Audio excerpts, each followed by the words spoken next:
a night of electrifying performances because tonight's magicians are ready to rock you like a hurricane. So let's crank up the volume and bring out the Keith Richards and Mick Jagger of magic, Penn and Teller.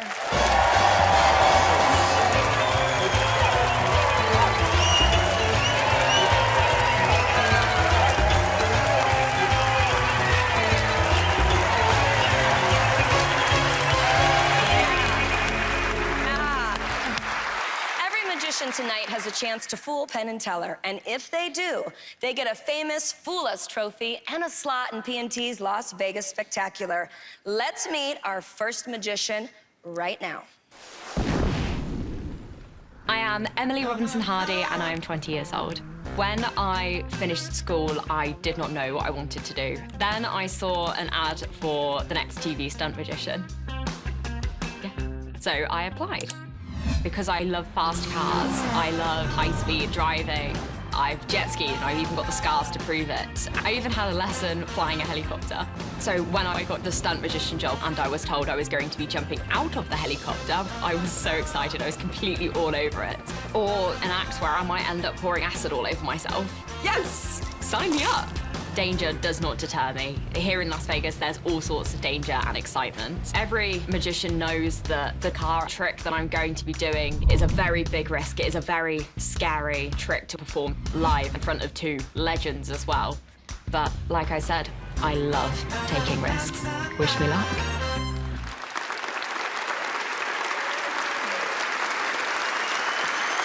Here's a fresh face from the UK. Give it up for Emily Robinson Hardy.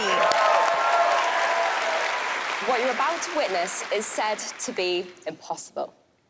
This particular card trick is a version of plot within magic known as any card at any number, or as we magicians know it, ACAN. The idea of the trick is very simple. A spectator would name a playing card, so let's say the Two of Hearts. Another spectator would then name a position within the deck, so let's say 24. The magician would then pick up the deck and count down to the 24th card, and at that position would then be the chosen card, the Two of Hearts. Now, ACAN has been around since the 1700s, and magicians have created thousands of versions of this effect. But they all have one thing in common. At some point within the routine, the magician will always touch the cards. Now, the perfect ACAN is one where the magician never touches the cards, where the spectators have a free choice, where the deck is a normal deck of playing cards and there are no stooges in play. And that's why what you're about to witness is impossible. Or is it? Now, I need some volunteers from the audience, so if you don't mind helping out, can you please pop your hand up just so I can choose someone? It's okay, so can I have the front row down there? And let's go glasses. Yes, please, come on up. So a round of applause for our volunteers, please. Just either side of the table, thank you. So, hello, and welcome to what I like to call the Emily Robinson Hardy experience. So, for this miracle, we are going to be using this jumbo deck of playing cards, which makes any sleight of hand incredibly difficult. So, in a moment, I'm going to be asking you to name a playing card for me. So please get one ready in your mind, and I will be back to you shortly. I'm going to be asking you to name a position in the deck. So that's a number between 1 and 52. So again, if you could please get that ready in your mind, and I'll be back to you in a moment. Now, the last time I demonstrated this effect, my volunteers got a little bit freaked out. So one of them fell off their chair and the other almost choked on a peanut. So I would like to ask you both to please not react as you experience this. So, you are thinking of a playing card. Please state that playing card now. 6 of spades. The 6 of spades. And that was a free choice? Yes.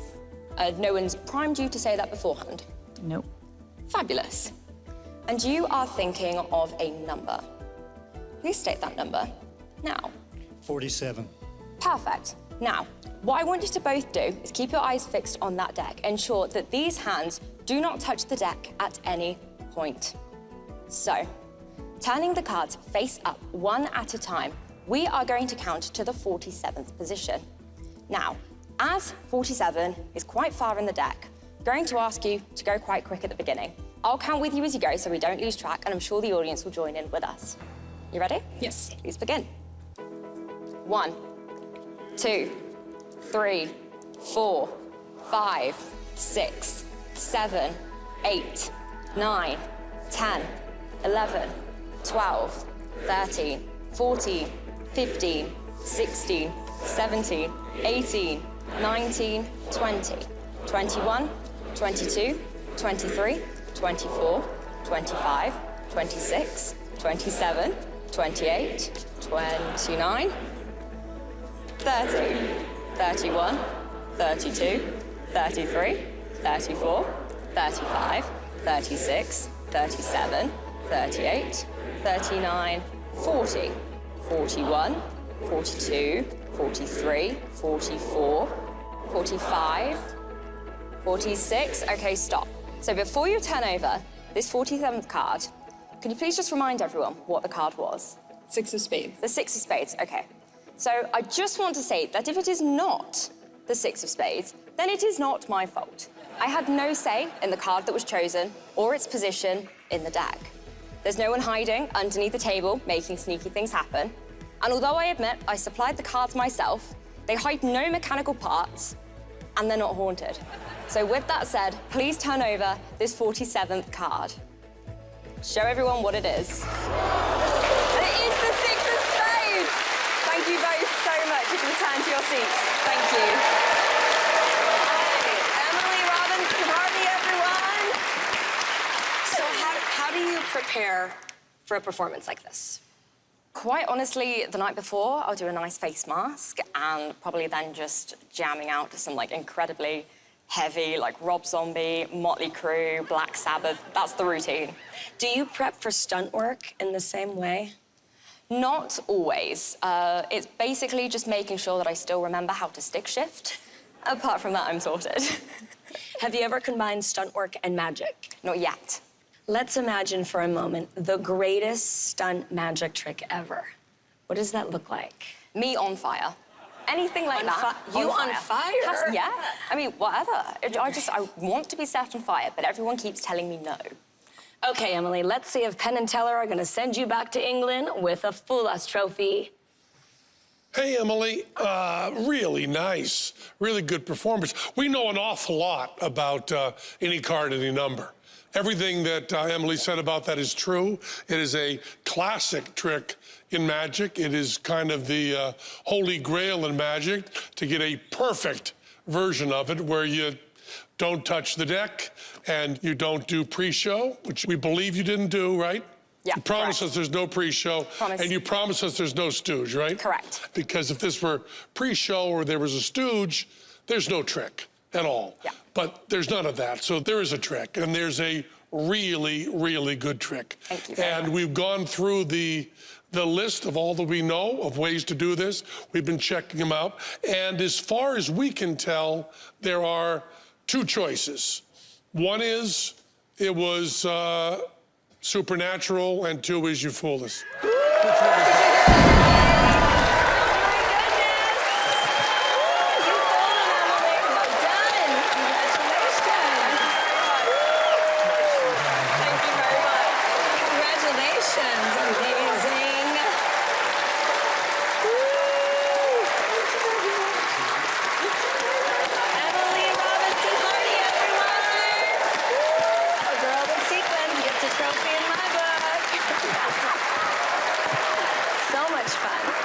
Congratulations to our latest fooler, Emily Robinson Hardy. Our Penn and Teller ready for more. We'll come back and find out when Fool Us returns.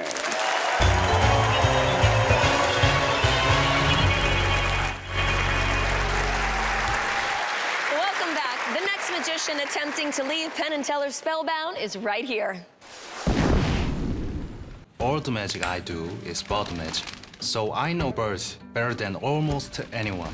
I saw my first dove act in a video of Las Vegas. The magician was so poetic. My magic is darker because during military service in Korea, I suffered an injury. My finger nearly came off. My ability to do magic was gone. Birds are simple creatures, but loving and loyal too. Tending to my birds healed me. They healed me. Now I'm in Las Vegas, the city that inspired my whole life. I never performed here before. but today I will. I hope I win. But the best thing of all, today the circle is complete.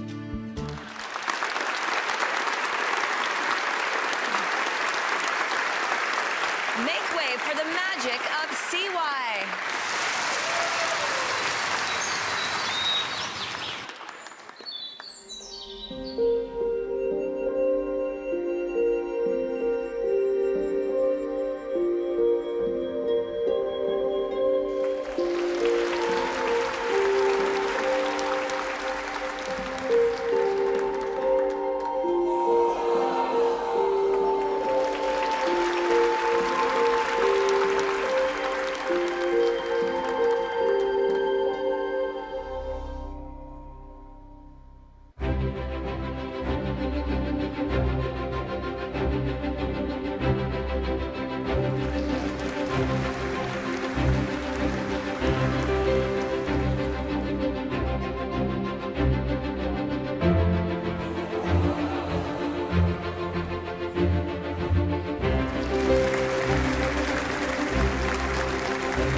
always a one-man show with the exception of the animals? 항상 새들과 함께 Yeah. 무대에 올라서 공연을 합니다. Yeah, it's always just him and the birds. What was your parents' first reaction when you decided to be a magician? Were they supportive? 설득했다기보단 한 10년 동안 내가 계속 하니까 지금은 그냥 허락하신 느낌이라고. Did you practice at home for them, or did you have to hide? 숨겼지. 화장실에서 연습하고. And did they catch you? 걸려서 한 번은 다 버리신 적도 있다. Oh, no. 하지만 괜찮다고 마술로 다시 만들면 되니까.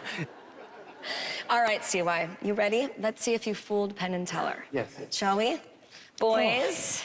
CY, translator, please tell CY that we're a little scared of him and we mean no harm. 형이 좀 무섭다고. Very, very intense act. Really wonderful, and has those two great movements going from the white to the red, the change in the color of the doves, the vanish in plain sight. That's always done covered in some way. The dove and the smoke vanishing, all of those are just beautiful and real innovations. Dove magic is, as Teller knows, among the hardest kinds of magic to do because you're dealing with living things that have to be dealt with compassion and respect, and that's very difficult to do. You don't have to worry about killing a card. You do have to worry about killing a dove and making sure they are treated well. We know Lance Burton very well. We know Johnny Thompson very well, and they do those traditional dove acts, and it's very, very hard to innovate in a form that's that difficult and is dealing with living things, and you have absolutely done that. The change in colors, the glove change at the end after you've established so clearly that everything is white, the hands going to red is just beautiful. It really is an innovative, very intense, very wonderful act. We don't think you fooled us, and please don't hurt us.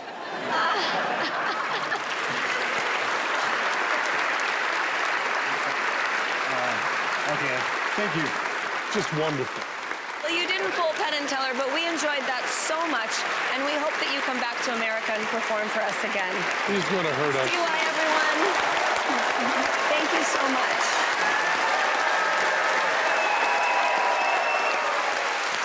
We are taking a quick break, but we'll have a fantastic magician waiting for you when we come back.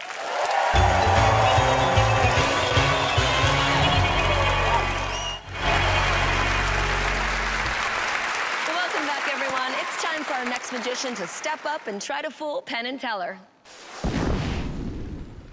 I've been fortunate enough to be constantly working and in high demand for the last number of years. Overall, I'm a pretty happy guy, except for my social circles. This is Matt King. This is Eric Mead. This is Vinny Grasso. Magicians. You may not have noticed, but they have Fool Us trophies. And you also may have noticed, I do not.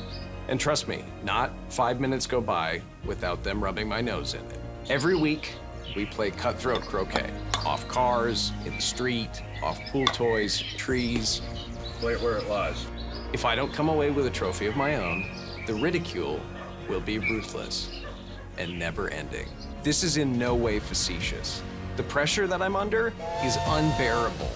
This is my one shot to shut them up. Penn, Teller, the stakes could not be higher.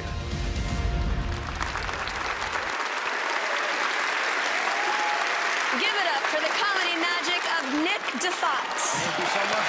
Thank you. Thank you, Brooke. Hi, nice to meet you. Nice to meet you as well. Before the show, I made a prediction. Oh. Rolled it up, wrote something down, rolled it up, taped it to the mic stand. No one's touched it since before the show started. Okay. The staff has been guarding it. Ooh. And we've never met before. We have not. You didn't write down any personal information that could have been secreted to me. I know nothing, as usual. No. Brooke, in your loudest, most clear voice, all you have to say is yes or no and be honest. Okay. Is your phone number 909-334-29? No.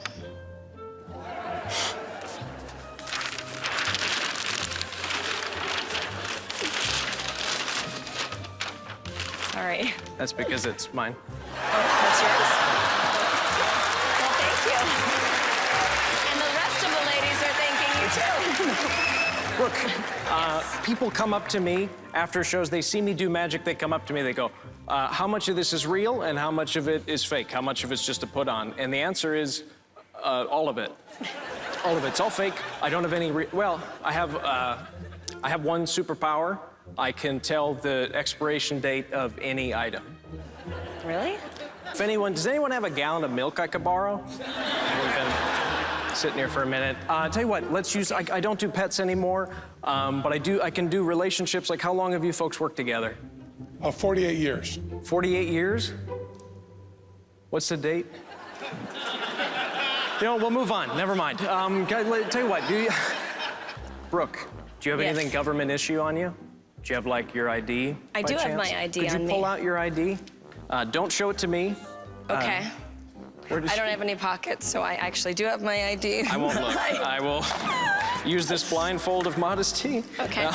Here, and would you take a look at the expiration date on your ID? Don't show it to me. Okay. And remember it. I know Okay. that's kind of the tough part. And would you hold it face down? Hold it face down so I can't see it. I will take your ID. I'm gonna cover it up so that neither of us can get to it. And would you hold out your right hand, kind of like a crab claw, like this? Like this? Facing down. Perfect. Okay. Sorry, I know it's kind of weird. Pinched on top. Okay. Okay. I'll come over here just so they don't think we're in cahoots.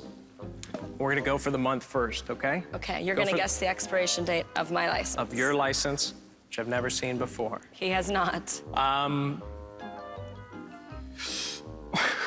gonna say January. No. No, but it's a cold month, colder month. Could be, depends where you are. Certain places, we're gonna also count that as a hit. Listen, I don't need this, okay? I babysit on the weekends. This isn't it for me, okay? Stable income. Brooke. Yes. We're gonna go for the year. We're going full balls to the wall. We're gonna do it. Okay. Go big. Go. Is this expired? No. No? It's 2014. 2014 is expired, right? It's not 2014. And you checked? Do you I'm want me sorry. Is it even here? Could you turn your hand over? Sure. Turn your hand over. Is it even yours? That's not even my ID. Well, whose is it? Shoot. think How Nick- did you get that? That's a little embarrassing. This is my 5th grade ID. I'm not quite sure. I'm sorry. It's not. Expired. Yeah. I'm sorry. And there's nothing else inside the handkerchief? I'm a little freaked out, though. How did you get... Because I consider know. myself fairly muggable. Like... I didn't do that. No, like, I'm actually freaked out about getting mugged. I know a couple of you are chuckling, but that's... Like, I realized that I dressed today. Like, I looked in the mirror downstairs and realized that I'm dressed like I'm running for student body president. But it's okay. But I'm a little freaked out that you got this. Only too. because if you were trying to get my ID, where would you assume I kept my ID? In your wallet. My wallet. Do you want to see where I actually keep my ID? Sure. It's a thing I came up with. It's called a back wallet. Okay. It's not a real thing. I'm trying to pitch it. But it's a wallet. It's not a very clever title, but it is duct tape onto my back. This is not the most flattering look on the planet. No. Not super easy to pay. Would you help me out? Just Sure. peel the wallet off. Okay. Perfect. You can leave the tape where it's at. Okay. Inside the wallet, we take a look inside. God, I've taped it shut. Inside of the overly secure snap fasten pocket. Would you pull that out? Sure. Show it around to everybody. Your face, your personal information. That's my ID. Thank you very much. How did you do that? Nick Diffatte, everyone. Come on over, let's chat. That was confusing and Thank you very amazing at much. the same time. Thanks. You still look like your middle school ID. Yeah, at this point, I'm sure most people watching don't know if I'm 14 or 40. I feel a little odd. Do you still have to show proper ID to get into clubs? I do. I got ID'd 3 times walking through a casino in town the other day. You seem like the kind of guy that likes to make fun and have fun. Is that right? Sure, yeah. I think the moment that I found being self-deprecating, I kind of settled in. How important do you think humor is in magic? In certain cases, it can detract. In certain cases, it can magnify the effect. And I think if you're a funny person, then it's cool to be able to express that through this. Well, all right, Nick, let's find out if you fooled Penn and Teller. Awesome. You ready? Ready, boys? Hey, Nick. Hey. Boy, you got a great look and a great style. Thank you so much. Really nice all the way. And this is a fascinating trick. You know, we've seen the card in the wallet before, but card in the back wallet we hadn't seen. So we were a little stuck on that for a moment. But what's interesting about this for those who study magic is how important choreography is. Everything you did looked completely natural, and more important than that, necessary. You didn't do anything you didn't have to do for the trick to be the way it was, but we believe that was very, very carefully done and very sneakily done and very well choreographed. Thank and you know, Nick, I have my phone right here in my pocket, and when you exposed what I thought was going to be Brooke's phone number, I took the, I took the rather creepy liberty of programming her number I'm not that easy. into my phone, just thinking it might be useful maybe in the future. And then you can imagine my chagrin when I found out it was actually your phone number. But I apologize. Yeah. I'm going to call that now anyways, Nick. Oh, it's going to your voicemail. I'll just leave a message. Hey, Nick, this is Penn and Teller. Fool us. I don't think you fooled us. What do you think? I think you guys are hip to my jive. Thank you so much. Thank you very much. Appreciate it. Thank you.